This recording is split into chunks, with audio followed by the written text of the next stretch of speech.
오늘 우리에게 주신 하나님 말씀은 빌립보서 4장 4절부터 7절까지 말씀입니다.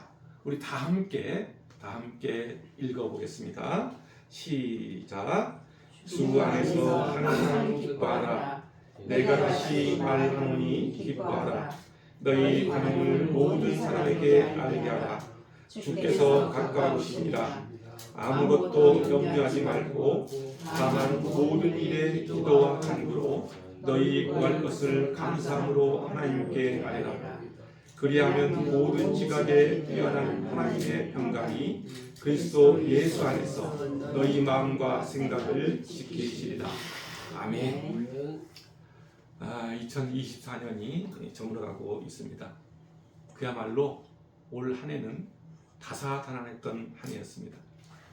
이렇게 다사다난했던 올해 전 세계에서 하나님을 믿는 사람들이 가장 많이 찾아본 성경 구절이 있습니다. 그 구절이 바로 오늘 본문, 우리가 읽은 본문 6절 말씀이라고 합니다. 그 구절을 제가 다시 한번 읽어드리겠습니다. 아무것도 염려하지 말고 다만 모든 일에 기도와 간구로 너희 구할 것을 감사함으로 하나님께 아뢰라. 왜 이 말씀이 많은 사람들에게 읽혀졌을까요? 아마도 이 구절이 많은 사람들에게 읽혀진 이유는 올 한 해가 바로 불확실한 한 해, 앞이 안 보이는 시기라서 그러지 않았나 싶습니다. 사람들은 앞이 안 보이고 내 미래가 불확실하게 되면은 염려와 걱정 그리고 불안과 근심에 휩싸이기 마련입니다. 그로 인해 삶의 방향은 흔들리고 앞날에 대한 불안감 때문에 내가 기댈 곳이 어디인지를 찾게 됩니다. 그런 상황이 아마도 많은 사람들에게 오늘 본문 6절에 관심을 가지게 된 것 같습니다. 그렇습니다. 우리는 살아가면서 근심, 걱정, 염려, 불안에 휩싸여 살 때가 있습니다. 이 같은 감정은 우리 인간의 삶에서 매우 자연스러운 감정이라고 할 수 있습니다. 그런데 오늘 본문은 그 염려와 걱정을 붙들고 살기보다는 모든 일을 하나님께 맡기고 살라고 말하고 있습니다. 그러면 하나님께서 그리스도 예수 안에서 우리의 마음과 생각을 지켜주신다고 말씀합니다. 빌립보서는 기쁨과 감사의 편지입니다. 이 편지는 사도 바울이 빌립보 교회의 성도들에게 보낸 편지입니다. 사도 바울은 이 편지에서 기쁨과 감사의 근원이 무엇인지를 알려주고 있습니다. 이 편지를 쓸 당시 사도 바울은 감옥에 갇혀 있는 상태였습니다. 그 상태에서 빌립보 교회 성도들에게 쓴 편지가 바로 빌립보서입니다. 바울이 감옥에 갇히게 된 이유는 그가 어떤 죄를 지어서 그런 것도 아닙니다. 단지 바울이 복음을 전하다가 유대인들의 모함으로 인해서 감옥에 갇히게 된 것입니다. 정말 억울하고 분통이 터졌을 것입니다. 음해와 모함으로 감옥에 들어가게 되었으니 그 심정은 말이 아니었을 것입니다. 그런데 오늘 본문 4절을 보면 뭐라고 말하고 있죠? 그렇습니다. 주 안에서 기뻐하라. 내가 다시 말하노니 기뻐하라. 기뻐하라고 말하고 있습니다. 그것도 두 번씩이나 기뻐하라고 요청하고 있는 것입니다.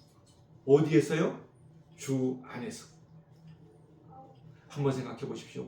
사람들의 모함으로 감옥에 갇히게 된 사람이 어떻게 기뻐할 수 있겠습니까? 그것도 다른 사람에게 기쁨으로 살아가라고 말할 수 있겠습니까? 아니 자신이 어떤 죄를 지은 것도 아닌데 감옥에 들어갔으니 얼마나 억울했겠습니까? 자유롭지 못한 몸이 되었으니 얼마나 참담했겠습니까? 바울이 처한 현실을 바라보면 도무지 기뻐할 수 없는 상황입니다. 그럼에도 그는 조금 더 슬퍼하거나 참담해하지 않았습니다. 도리어 빌립보의 교회 성도들에게 보낸 편지를 통해 항상 주 안에서 기뻐하라고 말합니다. 바울이 그렇게 할 수 있었던 근본적인 요인은 무엇일까요?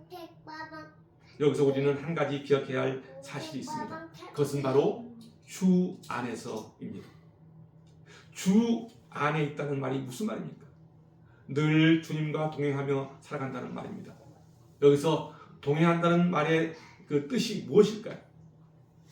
동행이라는 단어는 함께 걷는다라는 뜻도 있지만 삶의 방식을 따른다는 의미도 있습니다.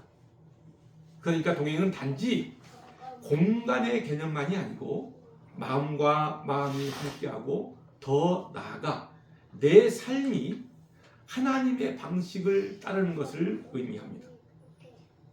바울이 그랬습니다. 바울은 늘 주님과 함께 동행했고 하나님이 말씀하신 삶의 방식을 그대로 따르며 살았던 사람입니다. 주님하고 동행하는 삶, 하나님이 말씀하신 삶의 방식을 따르는 근원은 바로 변함없는 예수 그리스도에 대한 믿음입니다. 그 변함없는 믿음이 바울에게 항상 있었기에 그는 힘든 감옥 속에서도 기쁨으로 살 수 있었던 것입니다. 다시 말하면 바울은 기쁨과 감사의 근원인 예수 그리스도와 항상 동행하는 삶을 살았기에 어려움이 닥쳐도 감옥 속에 있으면서도 그는 기쁨과 감사로 살 수 있었던 것입니다. 하나님과 동행하며 살았던 성경의 인물 중에 가장 대표적인 인물이 바로 에녹입니다. 에녹은 하나님과 동행했다고 성경은 말하고 있습니다. 창세기 5장 24절 말씀입니다. 제가 읽어드리겠습니다. 에녹이 하나님과 동행하더니 하나님이 그를 데려가심으로 세상에 있지 아니하였다. 한 사람의 생애를 언급하는 것 치고는 표현이 너무 간략합니다. 그러나 그 내용을 보면은 대단한 사실을 말하고 있습니다. 첫째로 에녹이 하나님과 동행했고, 둘째로 하나님께서 그를 데려가심으로 죽음을 경험하지 않고 하늘, 즉 천국으로 옮겨갔다는 것입니다. 하나님과 동행한다는 것은 옛 사람의 습성을 버리고 새 사람의 습성을 입는 것을 말합니다. 새 사람의 습성을 입는다는 것은 그동안 살아왔던 세상의 방식을 벗어던지고 이제는 하나님 방식으로 사는 것을 말합니다. 다시 말하면 세상의 허망한 욕정이나 욕망을 따라 살지 않고 하나님이 인도하는 생명의 길, 그 방식으로 나아간다는 말입니다. 여기서 여러분에게 묻고 싶은 것이 있습니다. 내 생각대로, 세상의 방식대로 사는 인생이 쉬운 인생일까요? 아니면 내 생각이 아닌 하나님의 뜻을 따라 내 인생을 거기에 맡기고 살아가는 것이 쉬운 인생일까요? 아마 이렇게 묻는다면 누구나 자기 생각대로 세상의 방식대로 따라가 살아가는 인생이 아마 편하고 쉬운 것이라고 말할 것입니다. 왜냐하면 우리 인간은 내 생각대로 세상을 따라 살아가는 본성을 가지고 있기 때문입니다. 다시 말하면 아담의 본성인 옛 사람의 습성으로 돌아가려는 특성이 있기 때문입니다. 아담의 본성인 옛 사람의 습성이 무엇입니까? 아담이 저질렀던 죄의 본성을 가진 존재가 바로 옛 사람의 습성입니다. 하나님께서는 아담에게 선악과를 먹으면 반드시 죽는다고 경고했지만은 아담은 사탄 마귀로 통칭되는 뱀, 그 뱀의 유혹에 먹지 말라는 선악과를 먹음으로 타락의 길로 가게 됩니다. 이 타락은 결국 영생하도록 창조된 인간을 다시 흙으로 돌아가는 죽음으로 전복시켰습니다. 타락이 뭡니까? 타락은 하나님이 아닌 인간 자신의 뜻대로 살아가는 것을 말합니다. 하나님과의 약속을 깨고 하나님 같이 되려는 반역입니다. 이것은 마음에 하나님 두기를 싫어하는 모습으로 나타납니다. 이 같은 마음은 하나님 말씀을 마음에 두는 것을 싫어하고 세상에 죄악된 것들을 쫓아가게 됩니다. 이것이 바로 옛 사람의 습성입니다. 이것이 바로 아담의 본성입니다. 사탄이 아담에게 유혹할 때 한 말이 있습니다. 창세기 3장 4절부터 10절 말씀입니다. 제가 읽어드리겠습니다. 뱀이 여자에게 이르되 너희가 결코 죽지 아니하리라. 너희가 그것을 먹는 날에는 너희 눈이 밝아져 하나님과 같이 되어 선악을 알 줄 하나님이 아심이니라. 여자가 그 나무를 본즉 먹음직도 하고 보암직도 하고 지혜롭게 할 만큼 탐스럽기도 한 나무인지라. 여자가 그 열매를 따먹고 자기와 함께 있는 남편에게도 주매 그도 먹은지라. 이에 그들의 눈이 밝아져 자기들이 벗은 줄을 알고 무화과 나무 잎을 엮어 치마로 삼았더라. 그들이 그날 바람이 불 때 동산에 거니시는 여호와 하나님의 소리를 듣고 아담과 그의 아내가 여호와 하나님의 낯을 피하여 동산나무 사이에 숨은지라. 여호와 하나님이 아담을 부르시며 그에게 이르시되 내가 어디 있느냐? 이르되 내가 동산에서 하나님의 소리를 듣고 내가 벗었으므로 두려워 숨었나이다. 그렇습니다.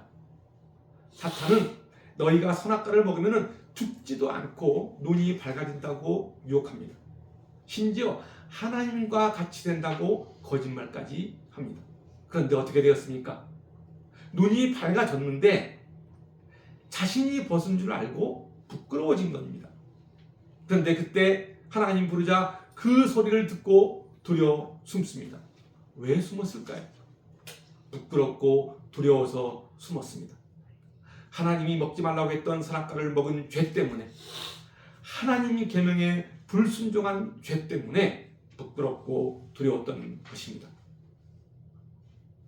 여기서 우리는 죄의 패러다임을 볼 수 있는데 구약성경 신명기에서는 이 같은 죄의 패러다임을 하나님 계명에 대한 불순종이 저주와 죽음을 초래한다고 역설하고 있습니다. 신명기 30장 15절부터 20절까지 제가 읽어드리겠습니다. 보라, 내가 오늘 생명과 복과 사망과 화를 내 앞에 두었나니 곧 내가 오늘 너에게 명령하여 너 하나님 여호와를 사랑하고 그 모든 길로 행하며 그의 명령과 규례와 법도를 지키라 하는 것이다. 그리하면 너가 생존하며 번성할 것이요 또 너 하나님 여호와께서 너가 가서 차지할 땅에서 너에게 복을 주실 것입니다. 그러나 너가 만일 마음을 돌이켜 듣지 아니하고 유혹을 받아 다른 신들에게 절하고 그를 섬기면은 내가 오늘 너희에게 선언하노니 너희가 반드시 망할 것이라. 너희가 요단을 건너가서 차지할 땅에서 너희의 날이 길지 못할 것이니라. 내가 오늘 하늘과 땅을 불러 너희에게 증거를 삼노라. 내가 생명과 사망과 복과 저주를 내 앞에 두었은즉 너와 내 자손이 살기 위하여 생명을 택하고 너 하나님 여호와를 사랑하고 그의 말씀을 청종하며 또 그를 의지하라. 그는 내 생명이요 내 장수이시니 여호와께서 내 조상 아브라함과 이삭과 야곱에게 주리라고 맹세하신 곳에 너가 거주하리라. 그렇습니다. 하나님을 사랑하고 그 말씀에 순종하고 법도를 지키면은 생존하고 번성하며 복을 받을 것이라고 분명하게 말씀하고 있습니다. 그렇지 않고 사탄의 유혹에 넘어가 죄의 길에 서게 되면은 반드시 어떻게 된다고요? 망할 것이라고 분명히 말씀하고 있습니다. 선악과를 따먹은 것은 단순히 약속이 깨어졌다는 차원의 문제가 아니라 인간이 하나님과 같이 되어보겠다는 속내를 드러낸 반역 사건입니다. 이것이 바로 죄입니다. 하나님의 선하심을 의심하는 죄가 반역의 출발점이 되었던 것입니다. 이로 인해 죄가 세상에 들어왔고 인간은 결국 영생에서 죽음으로 전환되었습니다. 선악과를 먹은 결과 인간은 하나님과 같이 된 것이 아니라 죄와 사망의 법에서 신음하게 되었습니다. 인간이 죄의 법의 지배를 받게 된 것입니다. 그 첫 번째 증상이 바로 벗었으므로 두려워한 것이었습니다. 아무도 없는 에덴 동산에 무엇이 수치스럽고 두렵습니다. 하나님 앞에 설 수 없었습니다. 하나님과의 관계를 스스로 깨뜨려 버렸기 때문에 하나님과 예전처럼 에덴 동산에서 행복한 교제의 시간을 가질 수 없게 된 것입니다. 오히려 하나님 앞에 서는 일이 두려운 일이 되고 말았습니다. 결국 하나님과 같이 되고 싶어서 약속을 깨뜨렸지만은 하나님처럼 된 것이 아니라 죄로 인해 하나님과의 관계가 단절되는 아픔과 두려움을 얻게 된 것입니다. 그래서 죄와 사망의 법 가운데 놓이게 된 첫 번째 증상은 하나님 얼굴을 피해 숨는 것이었습니다. 이것이 바로 하나님과의 분리입니다. 이것을 요한복음 1장 5절에서는 이렇게 말씀하고 있습니다. 제가 읽어드리겠습니다. 빛이 어둠에 빛이 돼 어둠이 깨닫지 못하더라. 빛이 세상에 왔지만은 어둠이 깨닫지 못했다는 말입니다. 이게 무슨 말입니까?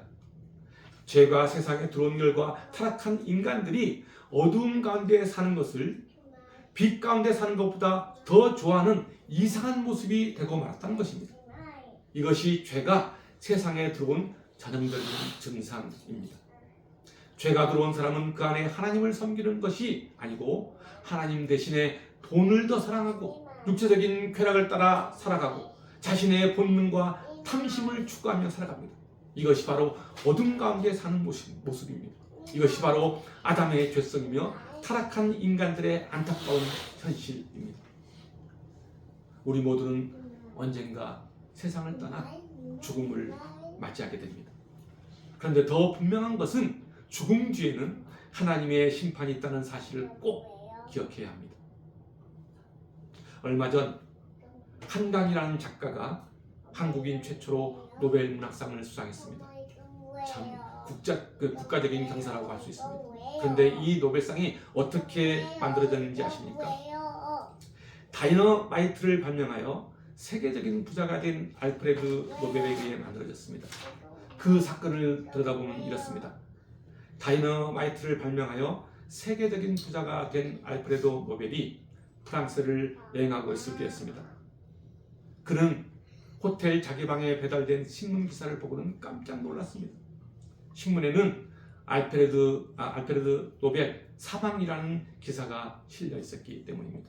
사실은 노벨의 형이 사망했는데 그 이름을 잘못 기록한 오보 기사였습니다. 그 기사에는 노벨은 다이너마이트를 발명해 전쟁과 파괴를 부추긴 죽음의 상인이라는 비판 기사도 함께 실려 있었는데 노벨은 그 기사를 보고 큰 충격을 받았다고 합니다. 그는 종일 호텔에 머물면서 삶과 죽음을 생각했습니다. 내가 만약 이대로 죽게 되면 어떻게 될까? 세계적인 발명가라는 명예와 엄청난 재물도 축적했지만은 자신이 발명한 발명품이 전쟁과 파괴를 가져와 사람들을 죽음으로 본다면은 그것은 인간 역사에 자신이 큰 죄인으로 남을 것이라는 생각을 하게 됩니다. 인류 번영을 위해 발명한 다이너마이트가 인간을 마구 죽이는 무기로 사용되었기 때문입니다. 이 다이너마이트가 전쟁과 폭력에 사용되면서 노벨은 커다란 후회를 하게 됩니다. 그리고 노벨은 심한 죄책감에 사로잡힙니다. 그래서 속지 않은 마음으로 자신의 전 재산을 국가에 헌납했습니다. 그리고 그 기금으로 노벨상이 만들어진 것입니다. 자신이 죽었을 때 어떤 평가를 받게 되느냐는 물음이 노벨상을 만들었던 것입니다. 그렇습니다. 우리 인간은 언젠가 죽게 되어 있습니다. 그리고 죽음 뒤에 세상의 평가보다는 하나님의 심판이 있다는 사실을 우리는 꼭 알아야 합니다.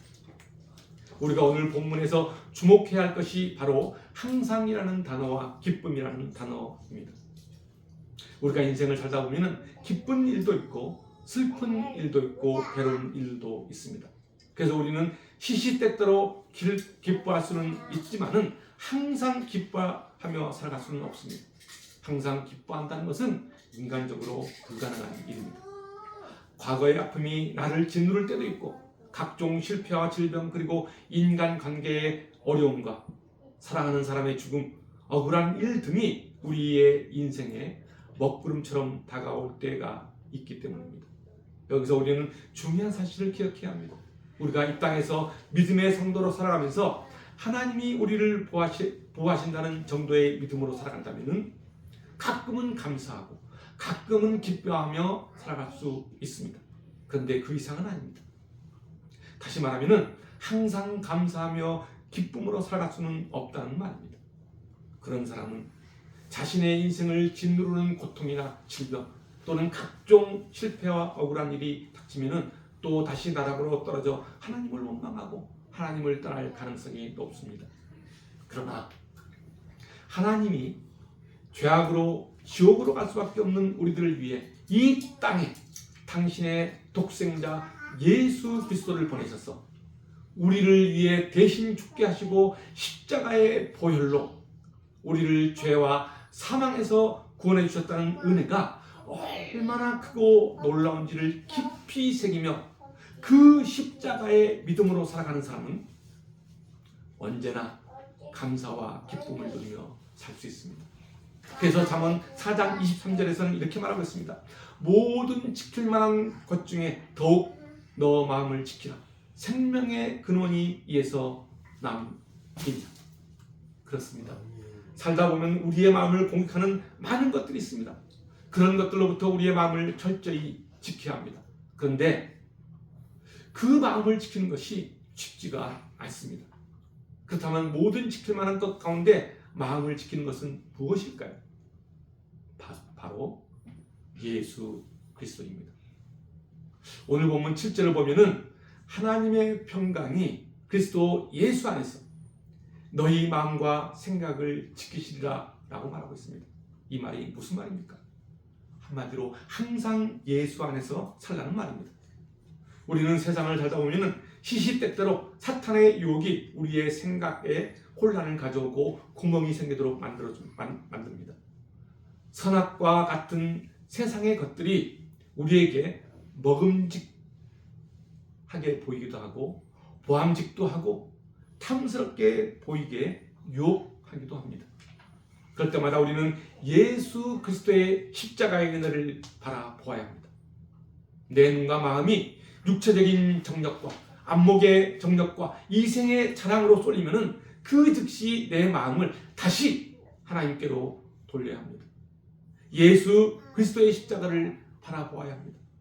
그리고 우리가 예수 그리스도 안에 있음을 매일매일 확인하며 그리스도의 평강이 우리의 마음을 지킬 수 있도록 기도하고 나아간다면 사탄의 유혹을 물리치고 우리 모두는 하나님이 주신 평강을 누리게 될 것입니다.